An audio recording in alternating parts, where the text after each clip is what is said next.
Hello everyone. In this video we are going to see how it works and what you can do with a Hisense Smart TV with VIDAA operating system. Let's start by looking over what is the main screen of the Smart TV. In the first line, we have the applications that we have installed. By default, in this particular model, or in the 6.0 operating system, there are a lot of applications installed by default. In fact, as you can see, in this line we already have quite a few applications. And if we go to the right-hand side of everything, apart from the fact that we go over what the App Store is, there you have it. From here we can download more applications. Now we can see it as well. If we go to the right, we'll get to where it says More Apps.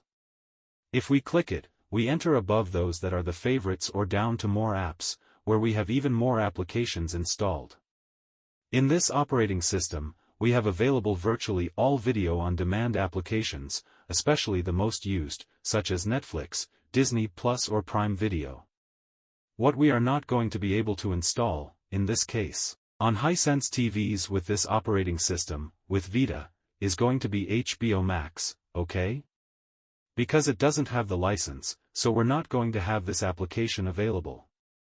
As I said before, from this icon we can enter the App Store and from here is where we can download and install new applications for the TV. But, as I said, the television is quite complete, it has many pre-installed applications and we have practically nothing to install from the store.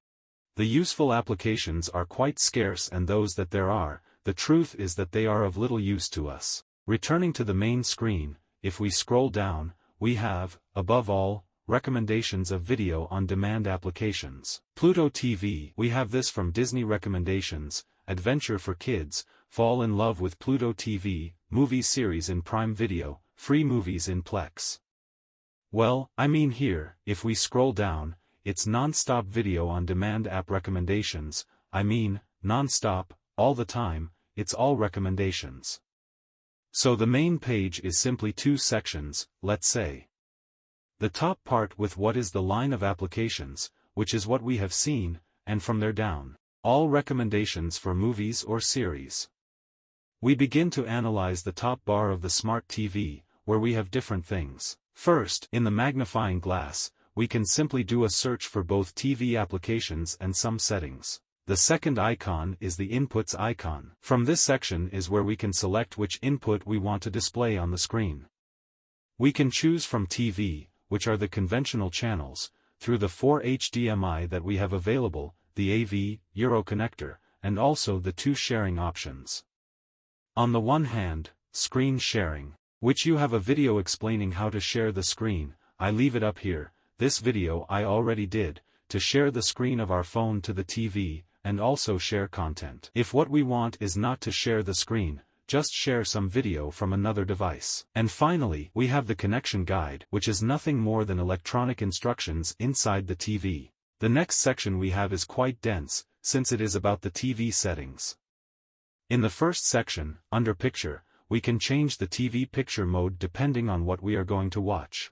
We have different modes, such as Standard, Cinema, Night Cinema, Dynamic, Sports. That is to say, depending on the content that we are going to put, we will be able to put a mode or another so that the parameters of the TV are configured automatically for that type of content. In addition, below, in Picture Mode Settings, we can manually move all the parameters and set them much more in detail. We can move brightness, contrast, saturation. That is, we can make a much more personalized configuration of each of the modes. The sound section is quite similar to the image section, but on the subject of audio. We also have different sound modes, depending on the content we are going to see, as you are seeing, and we could also, from here, enable or disable Dolby Atmos. The last option in the sound section is speakers, where we can select where we want the audio to come out of the TV. By default, it will come out through the TV speaker, but if we had something connected by optical or Bluetooth, we could also select it. We continue with the network section, where we will be able to configure the internet of the television. We will be able to configure it by Wi-Fi or cable. Perform connection tests. Then we have these two options that you are seeing here, Red Wake on wireless and Wake on LAN. It means that both wired and Wi-Fi, the TV is kept in a constant standby so that, if we have the TV connected to any voice assistant, whether it's Google Home or Alexa, that we can turn the TV on after we've turned it off. If these options are turned off, then the TV when we turn it off, we'll lose the connection, then it will not be able to turn on again through a voice assistant. Finally, comment on this also very important section, which is where the Bluetooth is located and from where we can manage and connect and disconnect devices via Bluetooth, either speakers or headphones. We continue with the channel section, which here does not have much history. It is simply to manage the TV channels, move or delete them. The next section we have is accessibility. This section is totally focused on people who have any kind of disability, no matter how small, both visual and auditory. From here we will be able to change any type of visual adjustment. As you can see, we can put a menu of high contrast so that it is seen better, transparencies, we can select the type of audio, improvement of the dialogues, the subtitles. From here we have different options to improve all this accessibility issue. We continue with the systems section, where we have quite basic things, but also some quite important things. The first options, time, timer, system pin, parental control, language. Here it is not necessary to comment anything, because it is nothing more than the time, a timer, set a pin, set parental control. Okay, it has absolutely no history. Here, in the voice service section, is where we will configure our voice assistant, either any of these three that you are seeing on the screen. The three are fully compatible and we can control the TV through these three assistants. We continue with one of the important options of the system section, which is HDMI and CEC. This section controls the issue of HDMI. When I connected the PlayStation 5 and I started to play, I realized that the games did not accept HDR, nor VRR, nor let me play at 120 Hz, despite being connected to one of the 2.1 ports of the TV.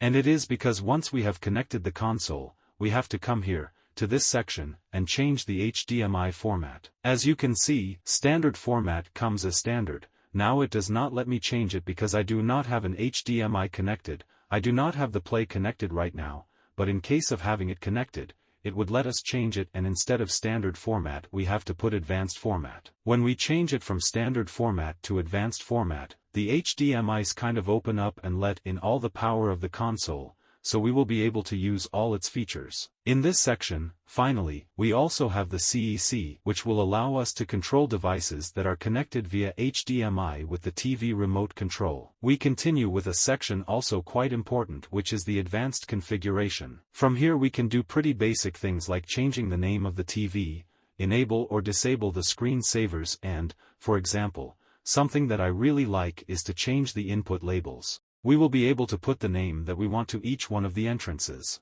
And to finish with the settings, in support service we simply have the system information, network connection signal information or operating system version, and below, something important in this section, is the system update, since from here we can enable or disable automatic updates or do manual searches for updates to always keep the TV updated.